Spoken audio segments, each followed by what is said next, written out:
Morning. I will call our meeting to order for the Kent County Board of Commissioners Operations and Policies Committee. Our first item on our agenda is public comment. D. Jones. How you doing, everybody? I am D. Jones. I'm here to speak to you guys about some legislation that was introduced. It's the state-backed crypto legislation, House Bill 4087, which allows up to 10% of the state's general and economic stabilization fund into digital assets. Just recently, I just became a spokesperson of a crypto called PFT, Play Fuel Token. As you guys know, I have a partnership with the city government, our local city government, on the Jump Ahead Play Fuel esports activations. I'm doing a lot of cool things for Kent County, and with this bill that's being introduced, we'll actually be able to invest in the crypto. And PFT, you guys have a policy document that I have in front of you. It actually explains the difference of a commodity and a security. PFT is a commodity. People will actually be able to use the PFT to actually purchase physical products. This is something innovative that I know that can eventually increase the revenues and taxes of Kent County. We also have vegan gummies. We have socially conscious health products. Besides that, we also have something called our PFP, which is our Play Fuel Partners Initiative.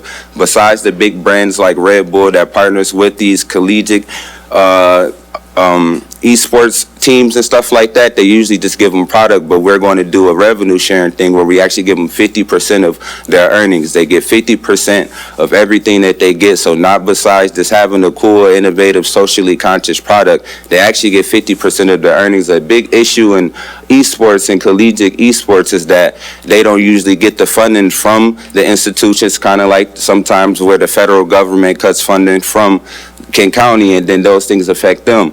This actual innovative solution that we developed, an initiative that I developed, seeing a social issue in the collegiate space, will actually help not just the collegiate space, but high school programs, K through 12 programs, sports organizations, and innovation just all across the globe. I'm going to be speaking to the United Nations. I'm going to be speaking at GRCC to about 100 African American students. I'm going to be speaking to a lot of people, and I'm going to be speaking, doing an interview about these things. I also had a viral interview about this. So besides this Bitcoin and Ethereum and other cryptos that eventually you guys will be able to tap into, I want you guys to think about PFT, because there's something that has organically been able to grow here. Not just that, but Play Esports, Play Fuel. So I want you guys to look over the document. It's very thorough, really explains the difference of a commodity and a security, and how PFT and how Play Esports, Play Fuel can actually push Kent County to, be innovative from the outdated systems and really be pushing to the 21st century, but actually be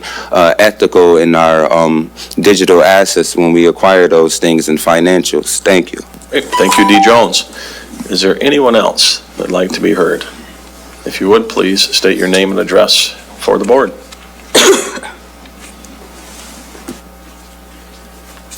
My name is Mary Gleiter. It's Gleiter. I live at 1525 11 Mile Road Northeast in Comstock Park. And I just saw today on the agenda that there's this agenda item of the Nurse Family Partnership Program. I think we need more services like that in Kent County. I hope that you will support it. I do have one concern, though, which is that I see this money was provided by the Michigan State Department of Health and Human Services. I don't know where they get their funding from, but if it's coming from the Federal Department of Health and Human Services, I do worry that money will be clawed back.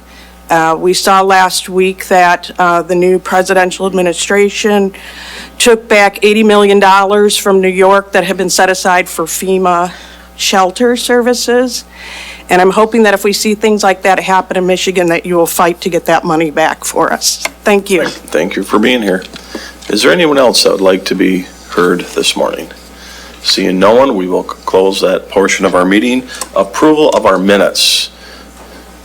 We have a motion by DeBoer, supported by Pakla. Any discussions or questions? If not, all those in favor, please say yes. Yes. All those opposed? Last meeting's minutes have been approved. Next item on our agenda is our legislative update. Becky. Thank you for being here.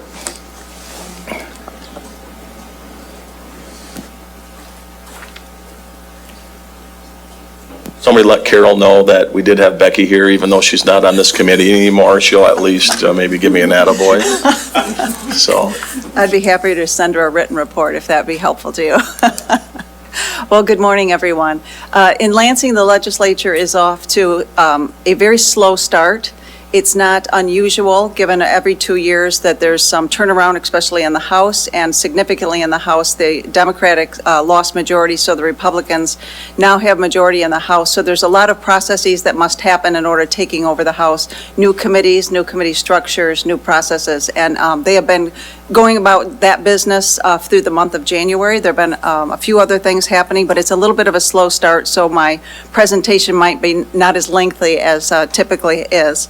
At the end of January, we saw the Speaker propose and introduce a resolution creating a select committee on protecting Michigan employees and small businesses. And this committee was designated for the sole purpose of handling the issues that's in front of the legislature right now, and it's one of time issue. They have until the end of the week to either make changes to it and send it to the governor or let it stand, and that's dealing with earned sick time and the minimum wage law.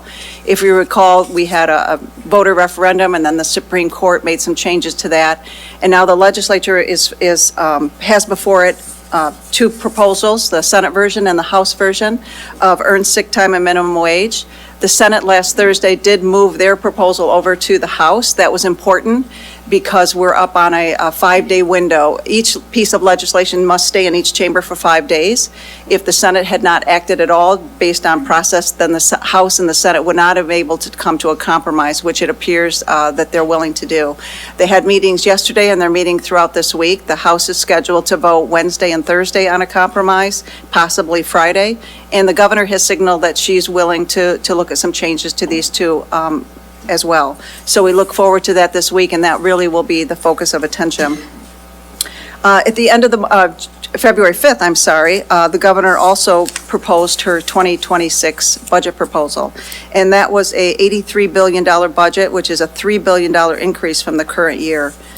In her proposal, she spends nearly all of the $770 million projected to be left over in the current year budget, as well as the $900 million extra revenue projected for the fiscal year. So there's very little wiggle room in her presentation for any other spending if they were to go along with her guidelines. The plan boosts the general fund to $15 billion and the school aid fund to $21 billion. The proposal did not include her road funding plan. It did not include any tax relief or any new flagship proposals, spending proposals. When we look at for counties, the impact it might have, the governor did propose a 4% increase to the revenue sharing, but did not include the revenue sharing trust fund, which was something that we were hoping she would include.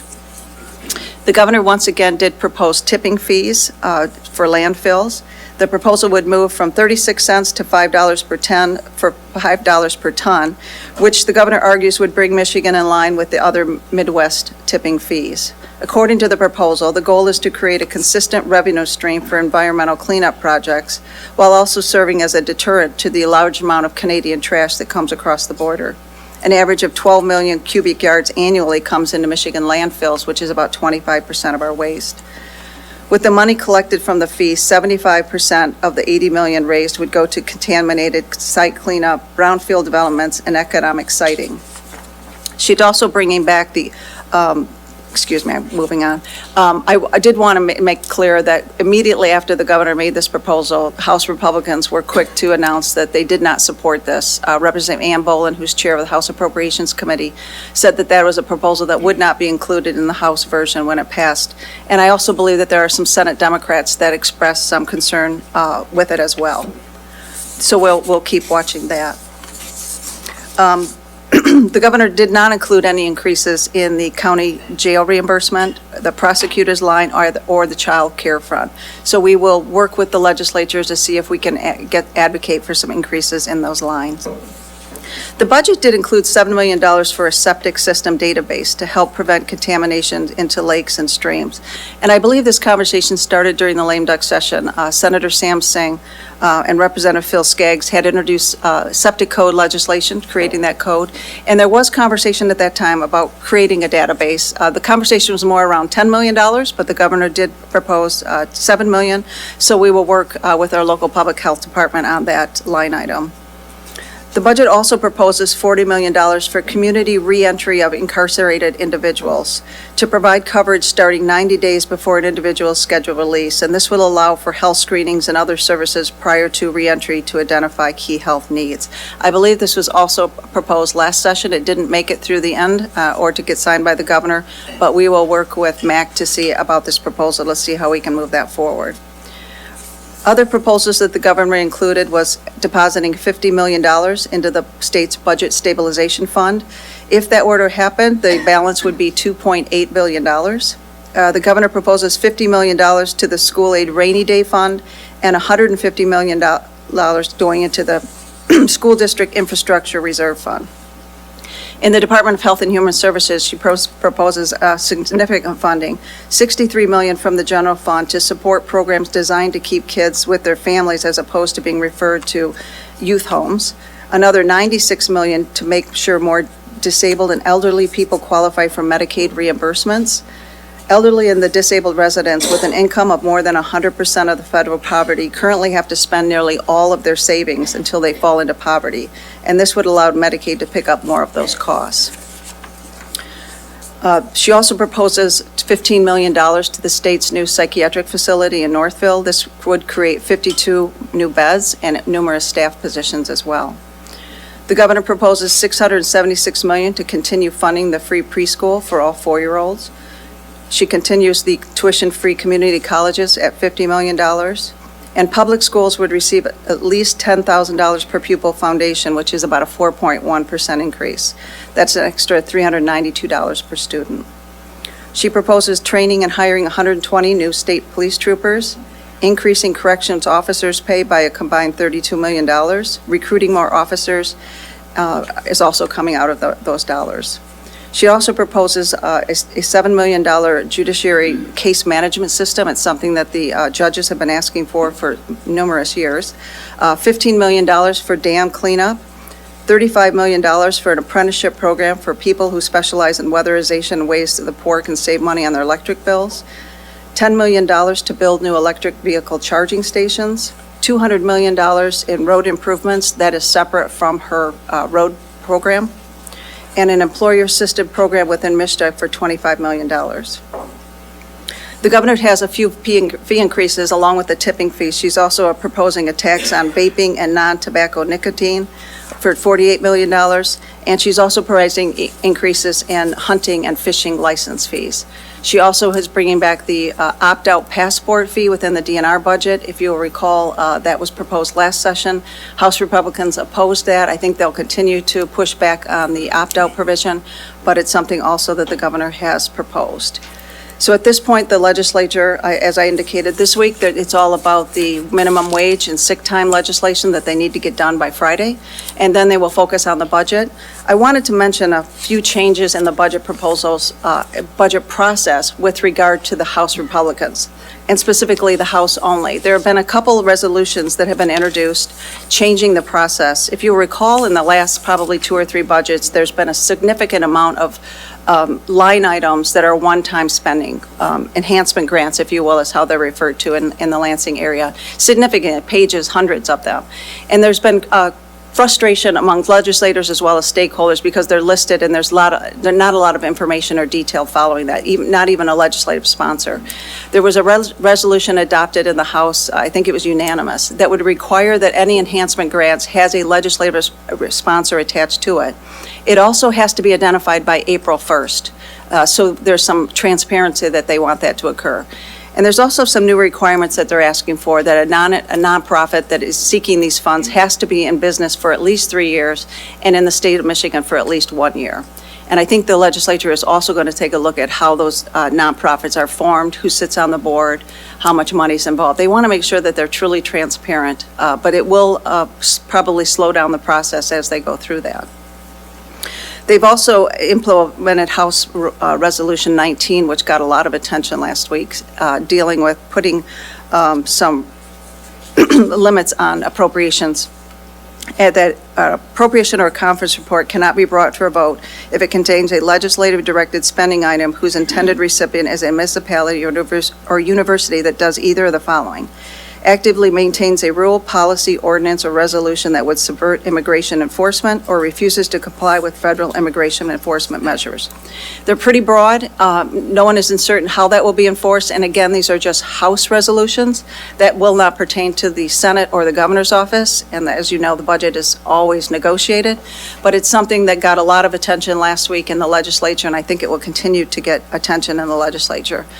The Speaker of the House and the Appropriations Chair have also been very vocal about wanting to shrink the budget and cut budget, so I think we need to be just knowledgeable that from the Republican side of the aisle, they're going to be looking to cut the budget as opposed to the enhancement grants that we've seen in previous years.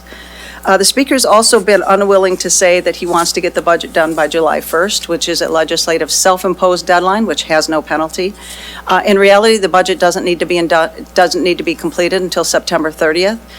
In different press conferences, he's talked about the fact that he will make sure that the budget's done September 30th, or it could be July or August, and also referenced that he wants the House to work through the summer, which is really exciting for everyone. So we will continue to watch that piece of the puzzle as well. So that's what's going on in Lansing. I'd be happy to entertain any questions or get more information for you. Great, thank you, Becky, I appreciate that. Commissioners? Commissioner Pakla.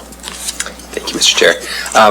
Becky, there were a number of bills that were passed in both chambers last session that have not been sent up to the governor. Do you have any indication what's happening with those bills? I know we had a commissioner that came to give public comment, a former commissioner that came to give public comment last meeting about one of the bills related to insurance negotiations amongst unions. So do you have any updates on those? So the Senate Majority Leader Brinks did sue the House of Republicans for not sending those bills on to the governor. It's now in the courts, and I believe the court process has begun. So I guess we have to wait and see what the courts decide as far as how those bills will be handled.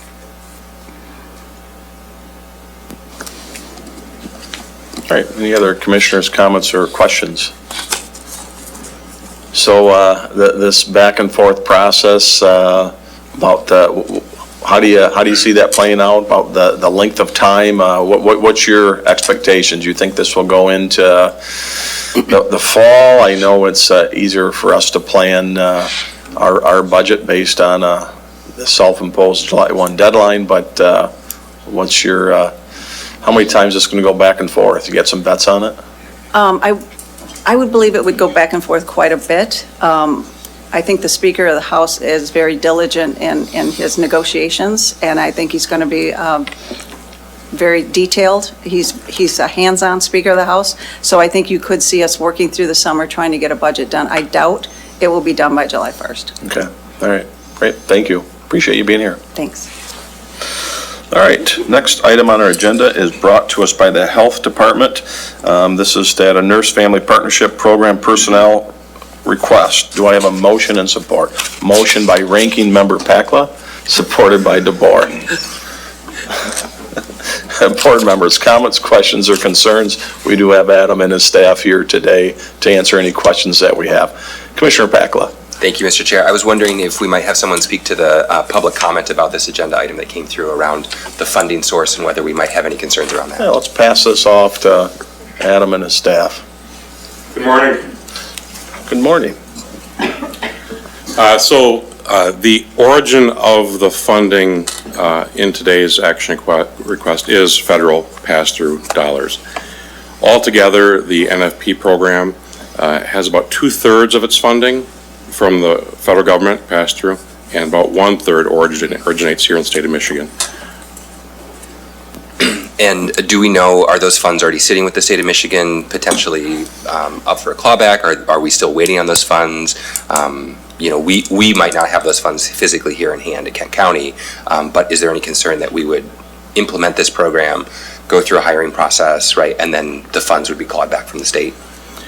So I suppose that's always possible, and that's, beyond my knowledge. However, the letter that we received from the state of Michigan, so the funding is sustainable through 2027, and that, of course, that is subject to legislature and Congress, congressional action as well. Great, thank you. All right, any other commissioners' comments? Commissioner Coleman. A couple questions. The first is just not related to this specific program, which I think the program's great and there's a demand for it clearly. But I did notice on the sheet, I'm not finding it now, but when I looked at it the other night, that this is a Teamsters position, and I just wondered if we communicate to new employees that they're required to join a union. Does anybody know? Amy's here. Yes. She can answer I that, think but that'd be I'm HR. thinking we don't. But Amy?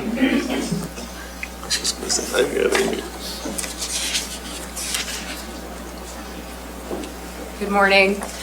So back in, I believe it was 2018, the Supreme Court issued a ruling that exempted public employers from the requirement to join a union that might apply to private sector employers. But we do make information available to the union when we have new hires, and the union does routinely reach out to employees who are newly hired to impress upon them the benefits and give them information about what the union has to offer.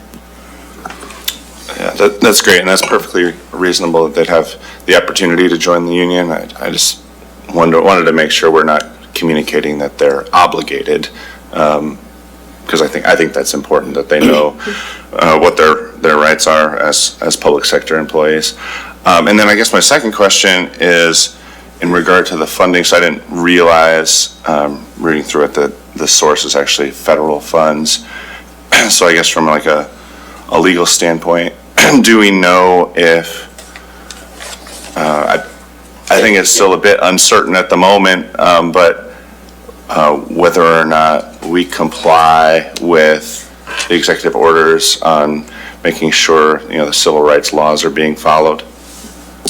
Well, I know that both Al and Jeff have been doing yeoman's work to identify all of our programs or grants that are either in whole or in part federally funded.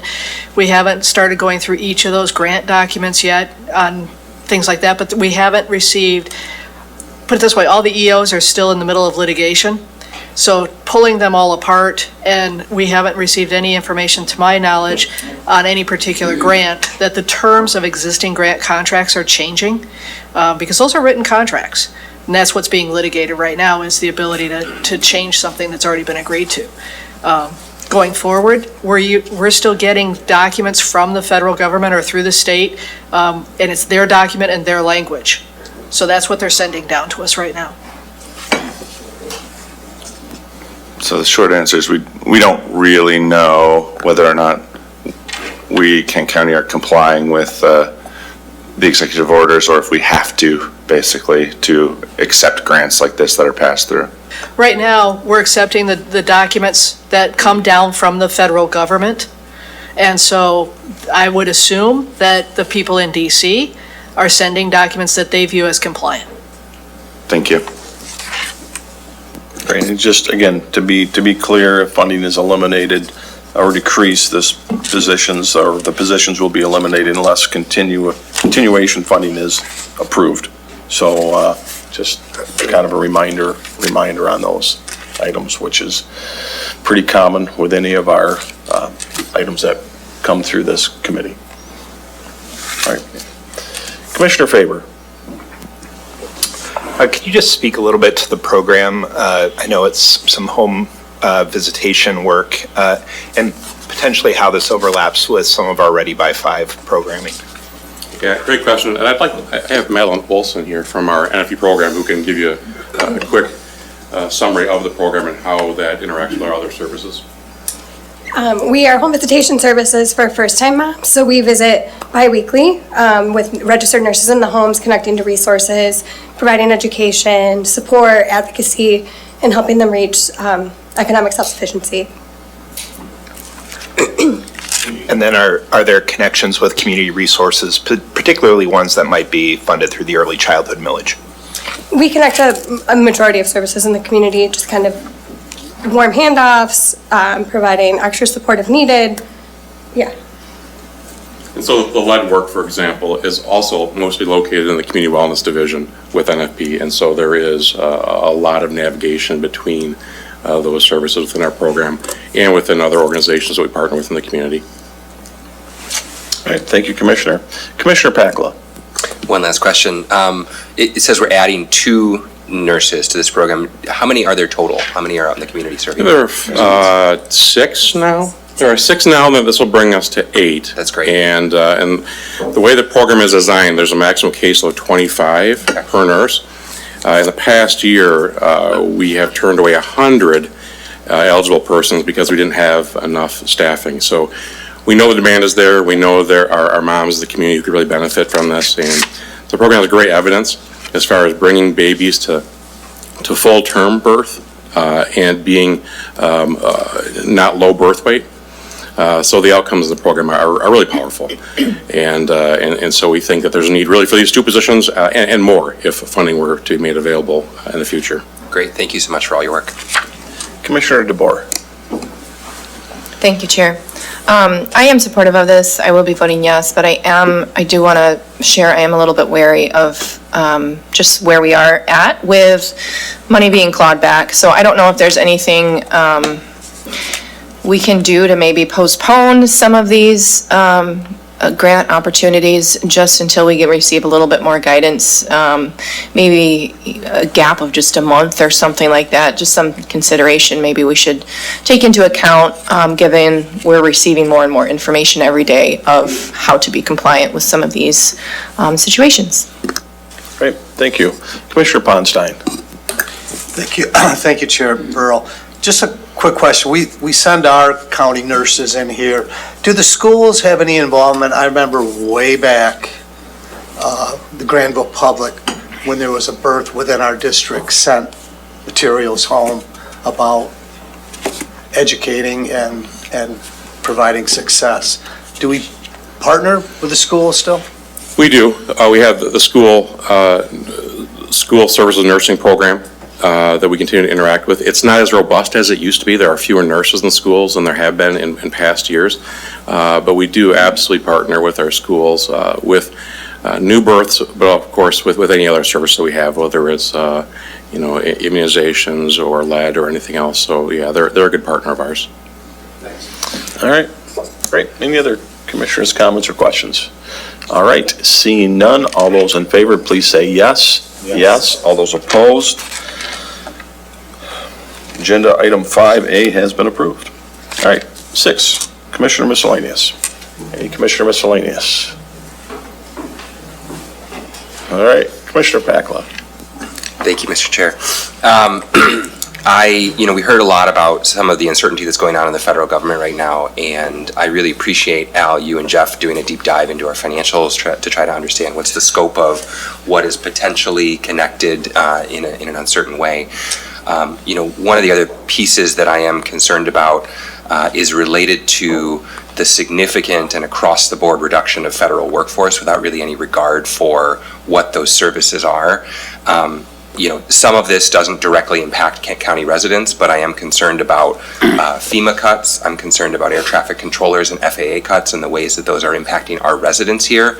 I've had a number of residents reach out to me and wonder whether they are safe to fly, given both the nature of the high visibility issues that we've had with the plane crash in DC, but also just noting that when there are fewer people keeping an eye on the sky, that they are concerned about the ability. So I guess what I'm saying is, I hope that we can also keep an eye not just on the financials, but also on the people investments that the federal government is changing, so that we can have a better understanding of how our community is going to be impacted if we have fewer FEMA employees to respond to the next tornado that would come through like we had just a couple of years ago.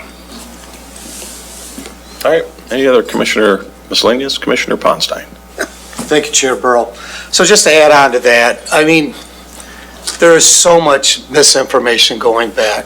We only have to go back to the Obama administration. When he took office, he did the same thing, cut the workforce, reorganize departments. I think the big thing that my constituents are worried about, no one has any idea how the money is distributed. We have a Congress that hasn't presented a budget in, I think, maybe a couple decades now. We have a state government that is spending all their money with no wiggle room for any type of emergencies. We have a federal government that spends 1.7 trillion more dollars than it takes in. And simple questions that are being asked, people have no idea how the money shifted, how it got there, who's getting it, why is it secret? Those are things that need to be answered. Because right now, we're $36.5 trillion in debt, and that house of cards is going to collapse. And if you think we've got a problem now, trying just to figure out what departments do what workers assigned here, and what money goes where, with no accountability, we're going to be in trouble as a country. All right, any other Commissioner miscellaneous? All right, seeing none, meeting is adjourned. Thank you, Commissioners.